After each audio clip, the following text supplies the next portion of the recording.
Você já se perguntou por que o livro de Isaías é considerado o mais enigmático e, ao mesmo tempo, o mais temido de toda a Bíblia? Por que rabinos judeus evitam comentar certas passagens?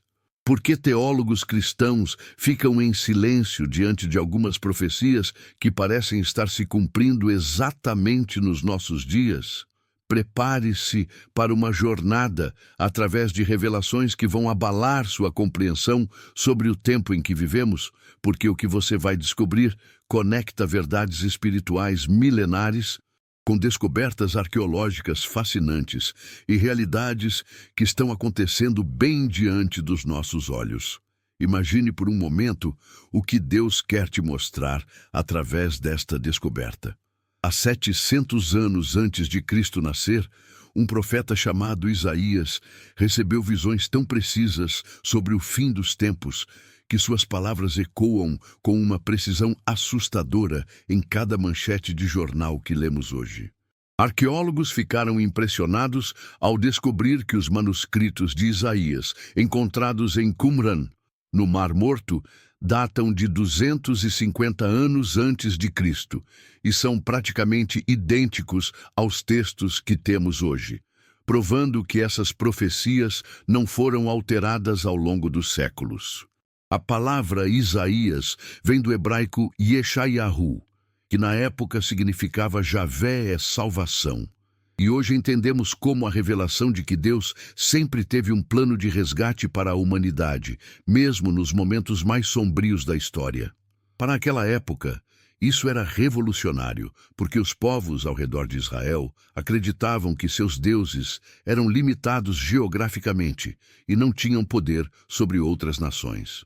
Para entendermos a magnitude do que estamos prestes a descobrir, precisamos saber que Isaías viveu em Jerusalém durante o século 8 a.C., numa época em que o Império Assírio dominava o Oriente Próximo.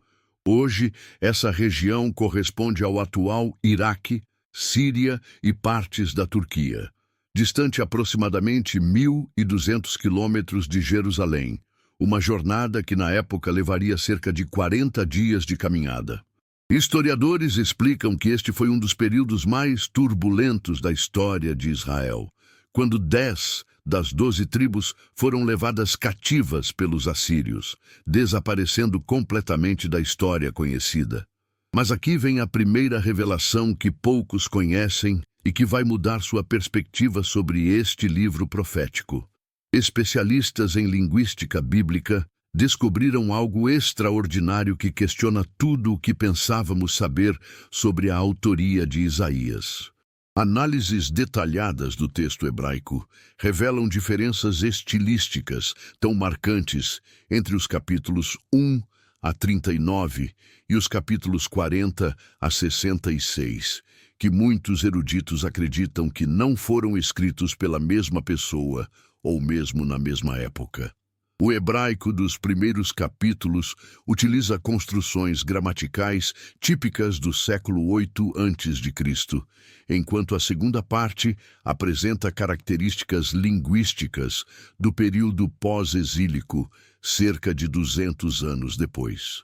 Antropólogos culturais revelam que isso não diminui a autoridade do texto, mas sugere que Deus pode ter usado uma escola profética isaiana, onde discípulos continuaram recebendo revelações no mesmo espírito e tradição do profeta original. Recentes escavações arqueológicas em Jerusalém confirmaram detalhes específicos mencionados por Isaías sobre a cidade e suas defesas durante o reinado de Ezequias. O túnel de Siloé, mencionado indiretamente nas profecias, foi encontrado exatamente como descrito, com inscrições em hebraico antigo que datam precisamente do período isaiano. Isso comprova que, independente de quantos autores humanos Deus usou, as informações históricas e geográficas são absolutamente precisas. Mas a verdadeira revolução começa quando descobrimos o capítulo 24 de Isaías, conhecido pelos estudiosos como o Apocalipse de Isaías. Poucos pastores pregam sobre este texto porque ele contém algumas das descrições mais perturbadoras sobre o fim dos tempos em todo o Antigo Testamento. A linguagem utilizada aqui é tão similar ao livro do Apocalipse que especialistas em literatura bíblica questionam se João, o autor do Apocalipse, não estaria continuando visões que Isaías já havia recebido séculos antes. Escutem estas palavras impressionantes do capítulo 24. Eis que o Senhor esvazia a terra e a assola, transtorna a sua superfície e dispersa os seus moradores. A terra será de todo esvaziada e despojada, porque o Senhor pronunciou esta palavra. A terra chora e se murcha, o mundo enfraquece e se murcha. Enfraquecem os mais altos do povo da terra. Para aquela sociedade agrícola, a ideia de uma terra completamente estéril era o maior terror imaginável, porque eles viviam em um contexto onde a fertilidade do solo significava literalmente vida ou morte. Geólogos modernos explicam que descrições como estas são consistentes com cenários de devastação nuclear ou mudanças climáticas extremas, fenômenos que eram impensáveis para pessoas do século VIII a.C. Mas aqui está o que mais impressiona. Tanto a verdade espiritual quanto as descobertas científicas modernas confirmam que estamos vivendo exatamente o cenário descrito por Isaías. Climatologistas documentam que estamos enfrentando mudanças ambientais sem precedentes na história humana. Sociólogos observam o colapso de estruturas familiares e comunitárias em escala global. Economistas alertam para instabilidades financeiras que podem levar ao colapso do sistema monetário mundial. Então chegamos ao versículo que fez rabinos judeus ortodoxos literalmente proibirem seus seguidores de estudar certas partes de Isaías, o capítulo 53. A palavra proibir vem do hebraico assar, que na época significava amarrar ou restringir. E hoje entendemos como uma tentativa desesperada de impedir que o povo reconhecesse Jesus nas profecias messiânicas. Durante séculos, líderes religiosos judeus removeram o capítulo 53 das leituras sinagogais, porque sua descrição do servo sofredor é tão precisa sobre Jesus Cristo que torna impossível negá-lo. Documentos históricos da época mostram que, mesmo antes do cristianismo nascer, alguns rabinos já interpretavam este texto como messiânico. Mas após o primeiro século, essa interpretação foi sistematicamente suprimida. Ele foi desprezado e rejeitado pelos homens, varão de dores e experimentado no sofrimento, como um de quem os homens escondiam o rosto, foi desprezado, e dele não fizemos caso. Certamente, ele tomou sobre si as nossas enfermidades e as nossas dores levou sobre si. Estas palavras foram escritas 700 anos antes da crucificação, com detalhes tão específicos que parecem um relato de testemunha ocular. Arqueólogos descobriram que as práticas de execução romana descritas implicitamente no texto eram completamente desconhecidas na época de Isaías, quando os métodos de execução eram apedrejamento, espada ou forca. A crucificação só foi introduzida séculos depois, tornando essa profecia ainda mais extraordinária.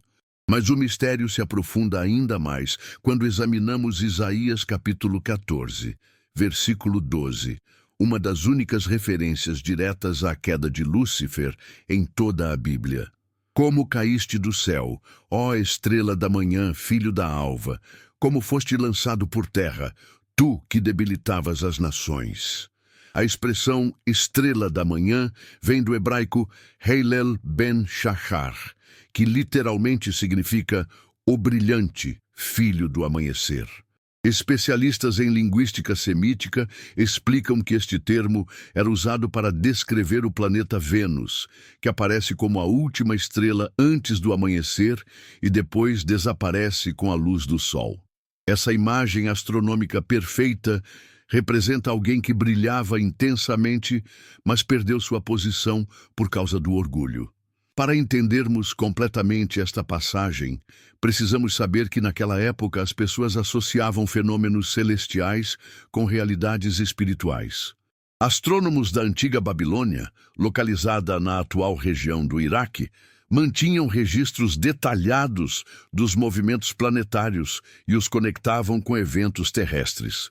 Isaías estava usando linguagem que seus contemporâneos entenderiam perfeitamente para descrever uma realidade espiritual profunda. Antropólogos culturais revelam que o contexto imediato desta profecia fala sobre o rei da Babilônia, mas a linguagem transcende qualquer governante terreno. Frases como "subirei acima das alturas das nuvens e serei semelhante ao Altíssimo" não podem se aplicar a nenhum ser humano, por mais poderoso que fosse. Isso revela o duplo sentido profético típico das Escrituras: algo histórico plus algo espiritual. Recentes descobertas arqueológicas em sítios babilônicos confirmam que os reis da Babilônia realmente se consideravam divinos e construíam zigurates, torres, tentando alcançar o céu, exatamente como descrito na profecia. Mas a linguagem de Isaías vai além da história humana e revela a origem espiritual por trás da arrogância humana. E aqui chegamos a uma das descobertas mais surpreendentes. Isaías, capítulo 65, versículo 17, onde encontramos a primeira menção bíblica aos novos céus e nova terra. Porque eis que eu crio novos céus e nova terra, e não haverá mais lembrança das coisas passadas, nem mais se recordarão. Por séculos, pensávamos que esta promessa havia aparecido pela primeira vez no livro do Apocalipse, até descobertas comparativas mostrarem que João estava citando Isaías. A palavra crio vem do hebraico bara, o mesmo termo usado em Gênesis para a criação original do universo, indicando algo completamente novo, não apenas uma reforma do que já existe. Físicos quânticos modernos falam sobre teorias de múltiplos universos e dimensões paralelas, conceitos que ecoam estranhamente com essas profecias antigas sobre uma realidade completamente renovada. Cosmólogos explicam que o universo atual está em expansão e esfriamento constantes, eventualmente levando à morte térmica, um cenário que tornaria necessária uma intervenção divina para criar nova realidade. Hoje sabemos que essa promessa representa não apenas esperança futura, mas uma transformação que já começou. O apóstolo Paulo declara em 2 Coríntios capítulo 5, versículo 17: Se alguém está em Cristo, nova criatura é. As coisas velhas já passaram, eis que tudo se fez novo. A renovação cósmica prometida por Isaías já está acontecendo na vida de cada pessoa que encontra Jesus. Mas aqui vem a revelação que muda tudo, confirmada tanto pelas Escrituras quanto pela história. Todas essas profecias aparentemente separadas, o Apocalipse de Isaías, o servo sofredor, a queda de Lúcifer, os novos céus e nova terra, fazem parte de um único plano divino que está se desenrolando exatamente como planejado. Engenheiros de sistemas explicam que planos complexos requerem múltiplos pontos de checagem e validação. Deus não deixou a humanidade sem avisos claros sobre o que estava por vir. Através de Isaías, ele revelou o diagnóstico, a condição caída da humanidade, o tratamento, o servo sofredor que levaria nossos pecados, o inimigo por trás do problema, Lúcifer e sua rebelião, e a solução final, novos céus e nova terra.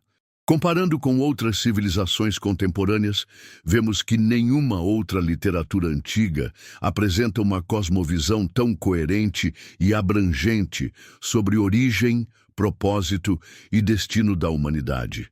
Textos babilônicos, egípcios e gregos antigos contêm fragmentos de verdade, mas somente através dos profetas hebreus encontramos revelação completa e integrada.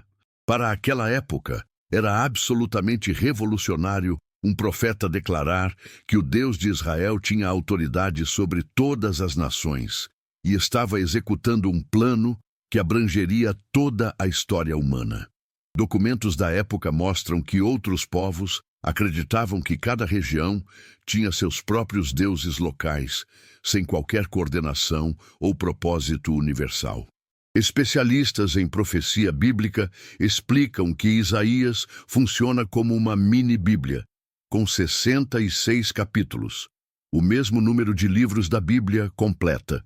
Os primeiros 39 capítulos correspondem aos 39 livros do Antigo Testamento, focando no julgamento e na necessidade de salvação. Os últimos 27 capítulos correspondem aos 27 livros do Novo Testamento, enfatizando graça, redenção e restauração. Imagine por um momento o que isso significa. 700 anos antes de Cristo, Deus já havia revelado toda a estrutura da redenção humana através de um único profeta. Cada capítulo de Isaías contém camadas de significado que continuam se desdobrando conforme a história avança. E agora chegamos ao ponto mais perturbador e esperançoso ao mesmo tempo. As profecias temidas de Isaías não são apenas sobre julgamento futuro, mas sobre purificação necessária para que algo infinitamente melhor possa nascer. A terra devastada do capítulo 24 precede a promessa dos novos céus e nova terra do capítulo 65. Médicos oncologistas explicam que tratamentos contra o câncer frequentemente parecem quase matar o paciente antes de curá-lo. A quimioterapia destrói tanto células cancerosas quanto saudáveis, mas é necessária para eliminar a doença. As profecias de julgamento em Isaías funcionam de forma similar. Elas revelam o processo doloroso, mas necessário de purificação que o mundo precisa enfrentar. Recentes estudos em neurociência mostram que o cérebro humano responde melhor a mudanças quando há uma combinação de dor evitativa e prazer atrativo. As profecias de Isaías fornecem exatamente isso. Advertências claras sobre consequências de rejeitar Deus, combinadas com promessas extraordinárias para aqueles que se voltam para Ele. Sociólogos documentam que sociedades em crise frequentemente experimentam redespertar religioso, quando enfrentam ameaças existenciais. O que estamos vendo hoje?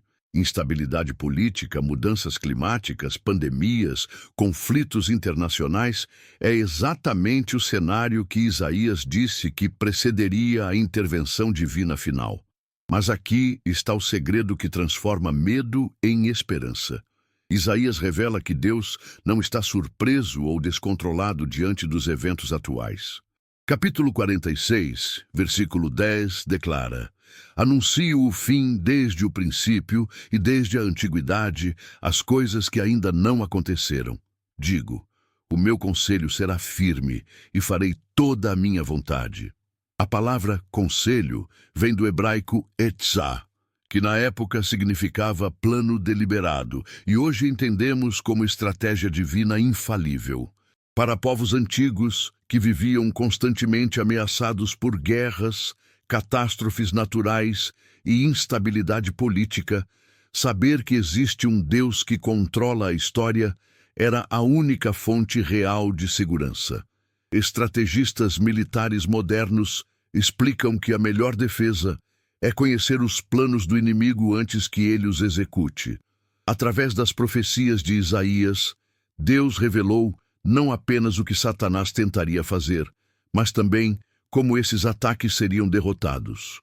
A queda de Lúcifer, descrita no capítulo 14, não é apenas história passada, mas revelação de um inimigo já derrotado, tentando causar o máximo de dano antes de seu fim definitivo. Psicólogos comportamentais descobriram que pessoas enfrentam melhor situações difíceis quando sabem que existe um propósito maior por trás do sofrimento. As profecias de Isaías fornecem exatamente essa perspectiva. Cada dificuldade atual faz parte de um processo que culminará na restauração completa de todas as coisas. E então, chegamos à aplicação mais prática e transformadora de tudo isso. Como estas revelações milenares devem impactar nossa vida hoje. Isaías não escreveu apenas para satisfazer curiosidade sobre o futuro, mas para equipar o povo de Deus para viver com esperança inabalável em tempos de incerteza. Primeiro, o livro de Isaías nos ensina que Deus tem controle absoluto sobre a história humana, mesmo quando circunstâncias sugerem o contrário. Quando vemos notícias perturbadoras ou enfrentamos dificuldades pessoais, podemos nos lembrar de que nada pega Deus de surpresa. Ele já sabia e já providenciou solução antes mesmo do problema existir. Segundo, aprendemos que sofrimento presente não contradiz o amor divino, mas muitas vezes é parte do processo de cura. Assim como um cirurgião precisa causar dor temporária para remover um tumor, Deus permite dificuldades para nos livrar de coisas que nos destruiriam se permanecessem. Terceiro, descobrimos que nossa identidade não deve ser baseada em circunstâncias temporárias, mas na promessa eterna de que somos parte dos novos céus e nova terra. Problemas atuais, por mais sérios que sejam, são provisórios. A renovação completa é garantida para aqueles que conhecem Jesus. Quarto, entendemos que não estamos lutando principalmente contra inimigos humanos, mas contra forças espirituais representadas pela queda de Lúcifer. Isso muda completamente nossa estratégia de vida. Em vez de tentar vencer através de força humana, aprendemos a depender do poder divino através de oração, fé e obediência à palavra de Deus. Quinto, percebemos que fomos chamados para ser servos como Jesus, levando esperança e cura para pessoas ao nosso redor que estão sofrendo. O capítulo 53 não descreve apenas o que Cristo fez, mas o padrão de vida que Ele espera de nós, disposição para sacrificar nosso conforto pelo bem-estar de outros. Finalmente, aprendemos que esperança cristã não é pensamento positivo ou negação da realidade, mas confiança baseada em revelação divina sobre o final da história. Independente de quão escuras as circunstâncias possam parecer, sabemos que a luz já venceu as trevas e está apenas aguardando o momento certo para se manifestar completamente. Se esta revelação histórica e espiritual tocou seu coração, como tocou o meu, quando descobri essas verdades que Deus preservou através dos séculos, então você entende que não estamos vivendo tempos aleatórios de caos, mas os momentos finais de um plano divino, elaborado desde antes da fundação do mundo. As profecias temidas de Isaías só são aterrorizantes para aqueles que rejeitam a salvação oferecida através do servo sofredor. Para nós que conhecemos Jesus, elas são promessas de que nossa redenção está se aproximando rapidamente. Cada sinal profético cumprido é mais uma confirmação de que Deus mantém suas promessas e que os novos céus e nova terra estão mais próximos hoje do que ontem. E a pergunta que fica é: como você vai viver sabendo que está participando do capítulo final da história humana, como a conhecemos? Como essas revelações vão mudar suas prioridades, seus relacionamentos, sua perspectiva sobre problemas temporários? Porque a verdade que Isaías revelou não era apenas informação sobre o futuro, mas convite para participar ativamente da solução divina para os problemas humanos. Mas há ainda segredos mais profundos escondidos nas profecias de Isaías que vão revolucionar sua compreensão sobre os tempos atuais. Especialistas em cronologia bíblica descobriram padrões matemáticos extraordinários nas profecias isaianas que sugerem precisão divina até nos menores detalhes temporais. A profecia dos 70 anos de cativeiro babilônico, mencionada por Isaías, se cumpriu com exatidão cirúrgica. de 586 a.C. até 516 a.C., exatos 70 anos. Matemáticos que estudam probabilidades explicam que essa precisão temporal em profecias escritas décadas antes dos eventos é estatisticamente impossível sem intervenção sobrenatural. Mas o que poucos percebem é que Isaías também profetizou sobre ciclos proféticos ainda maiores. Historiadores documentam que Israel foi disperso pelas nações em 70 d.C., e exatos 1878 anos depois, em 1948, tornou-se novamente uma nação. Essa não é coincidência, é matemática divina operando através da história. A palavra tempo, no hebraico et, carrega o sentido de momento divinamente ordenado, diferente de olam, que significa duração indefinida. Isaías usa especificamente etei, quando fala sobre intervenções divinas na história, indicando que Deus não apenas conhece o futuro, mas orquestra momentos específicos para máximo impacto espiritual. Arqueólogos fizeram uma descoberta perturbadora em escavações recentes na antiga Babilônia. Tabletes cuneiformes que descrevem rituais satânicos praticados exatamente como Isaías havia previsto em suas profecias contra as nações. Estes documentos, datados do período neo-babilônico, confirmam que a idolatria e ocultismo descritos pelo profeta não eram exageros poéticos, mas realidades espirituais documentadas. Para aquela época, era impensável que alguém em Jerusalém pudesse conhecer detalhes tão específicos sobre práticas secretas realizadas a mais de 1000 quilômetros de distância. Antropólogos culturais explicam que informações assim só poderiam vir através de revelação divina ou de uma rede de espionagem impossível para aquele período. E aqui descobrimos algo que vai fazer você repensar completamente o conceito de profecia. Isaías não apenas previu eventos futuros, mas revelou os princípios espirituais eternos que governam como esses eventos se manifestam. Cada profecia contém múltiplas camadas de cumprimento: histórico imediato, histórico distante e escatológico final. Tome como exemplo a profecia sobre Ciro, o rei persa, mencionado por nome 150 anos antes de nascer. Isaías 45, versículo 1, o chama de meu ungido e prediz que ele libertaria os judeus do cativeiro babilônico. Documentos arqueológicos confirmam que Ciro realmente promulgou o decreto de libertação, exatamente como profetizado.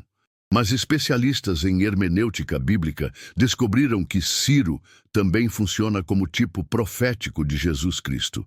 A palavra persa, kurush, significa como o sol, e Ciro foi o único governante gentio chamado de Messias, ungido no Antigo Testamento. Isso estabelece um padrão. Deus usa figuras históricas como sombras de realidades espirituais maiores.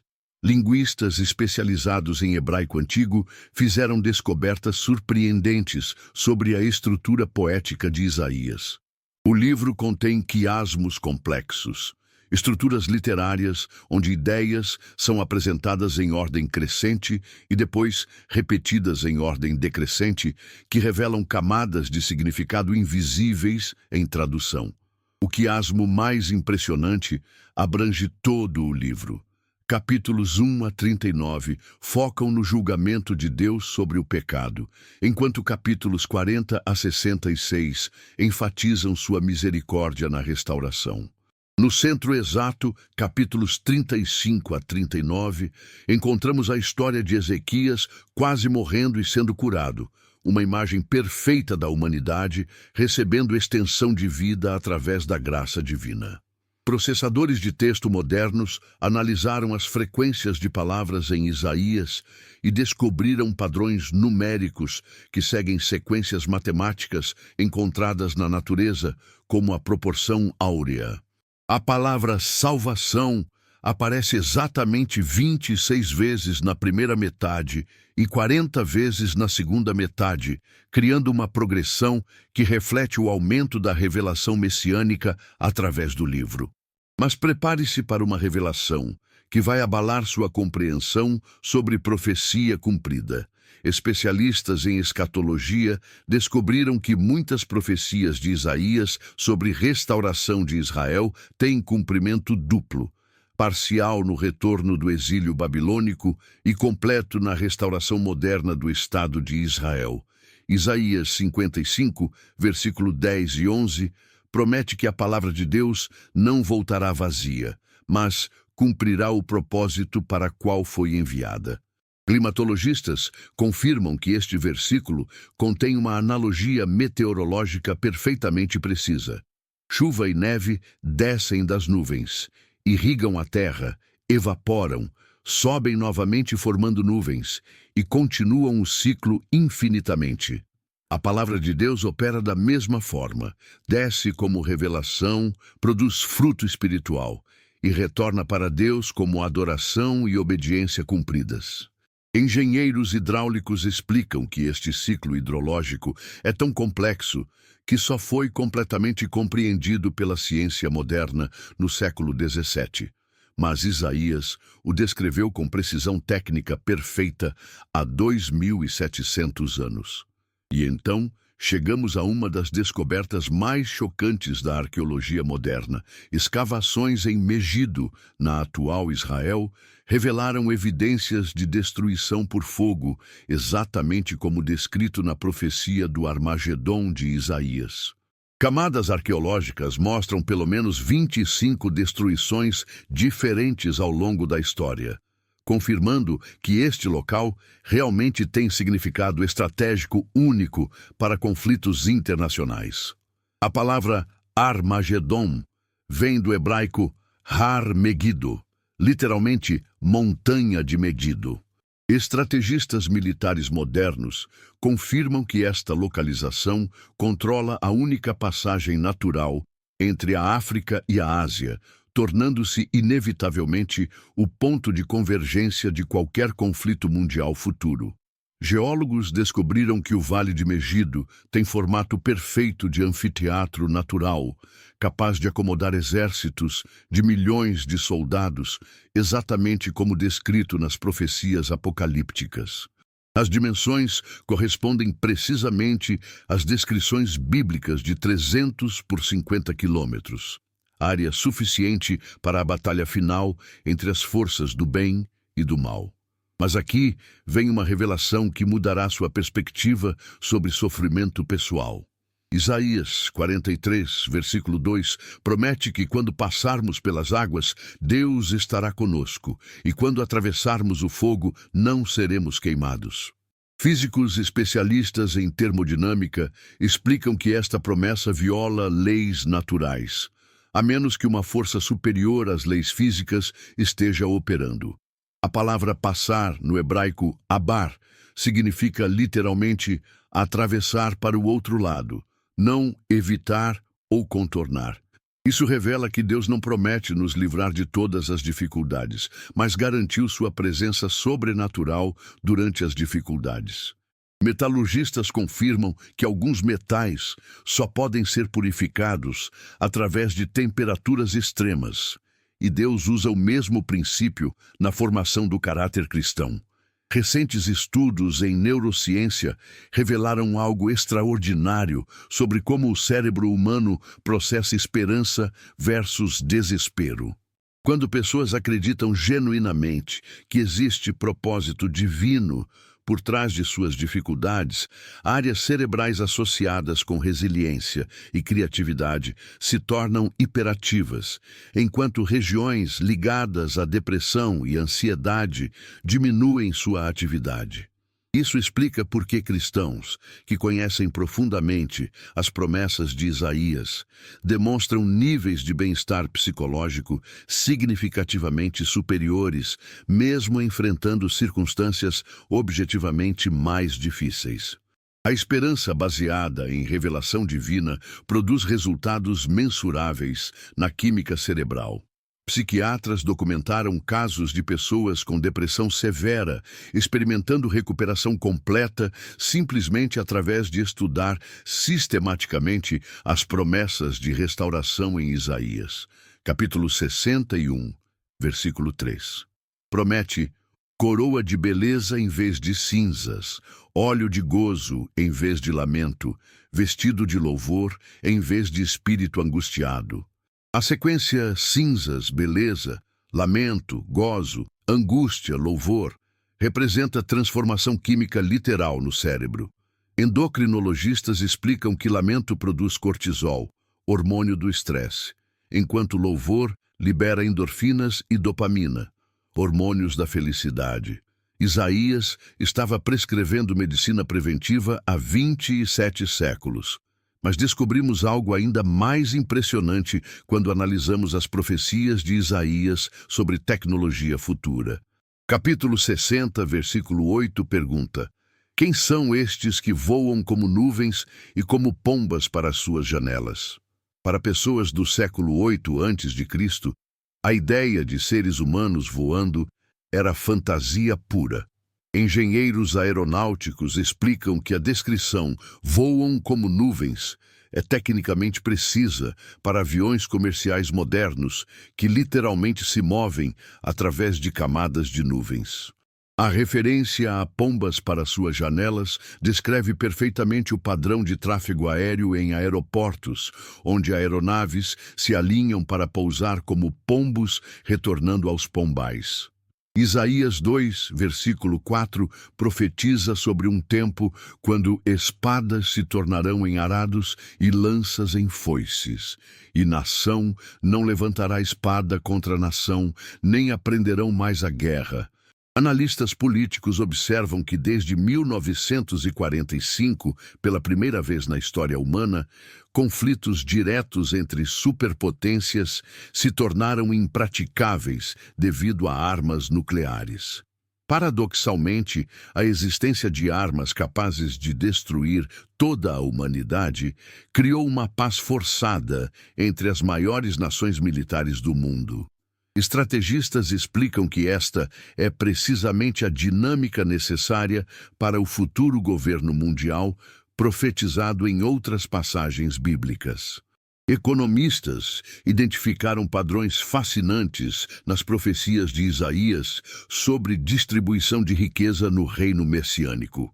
Capítulo 65, versículo 21 e 22, prometem que as pessoas construirão casas e nelas habitarão, plantarão vinhas e comerão o fruto delas, garantindo que o trabalho de cada um beneficiará diretamente sua própria família. Esta é uma descrição perfeita de economia baseada em propriedade privada e livre mercado, conceitos que só foram desenvolvidos teoricamente nos últimos 300 anos. Para as sociedades antigas, baseadas em escravidão e servidão feudal, a ideia de que trabalhadores comuns pudessem possuir suas próprias casas e negócios era revolucionária. Sociólogos documentam que sociedades com maior distribuição de propriedade privada apresentam níveis mais altos de estabilidade social, criatividade e bem-estar geral, exatamente o cenário descrito nas profecias isaianas sobre o reino de Deus na terra. E então descobrimos algo que vai transformar sua compreensão sobre adoração. Isaías 6 descreve a visão do trono de Deus, onde serafins clamam: Santo, Santo, Santo é o Senhor dos exércitos, toda a terra está cheia da sua glória. Físicos quânticos teorizam sobre a natureza tridimensional da santidade divina. Santo em sua essência, santo em suas ações, santo em seus propósitos. A repetição tripla no hebraico, Kadosh, Kadosh, Kadosh, não é apenas ênfase poética, mas revelação sobre a natureza trina de Deus. Linguistas explicam que a repetição tripla na literatura hebraica indica completude absoluta. Não há quarto nível de santidade, porque a perfeição divina não admite graus ou crescimento. Acústicos, que estudaram a estrutura harmônica de cânticos antigos, descobriram que a sequência Santo, Santo, Santo cria ressonância específica que afeta diretamente o sistema nervoso humano, reduzindo a ansiedade e produzindo sensação de paz sobrenatural. Isaías não estava apenas relatando uma experiência mística, mas prescrevendo medicina espiritual. Mas aqui chegamos ao segredo final que conecta tudo. Arqueólogos descobriram no sítio da antiga Babilônia uma biblioteca real contendo milhares de tabletes com tentativas de imitar profecias bíblicas. Reis babilônicos empregavam centenas de adivinhos tentando produzir predições precisas, como as dos profetas hebreus, mas nenhuma alcançou nem 1% da precisão de Isaías.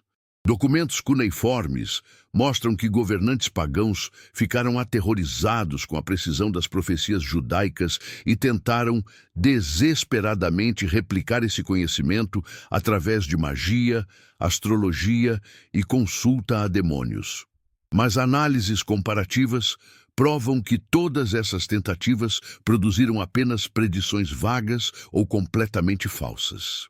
Isso revela algo extraordinário. As profecias de Isaías não são produto de intuição humana aguçada ou conhecimento político superior, mas revelação divina genuína que nenhuma fonte humana ou demoníaca consegue imitar com precisão.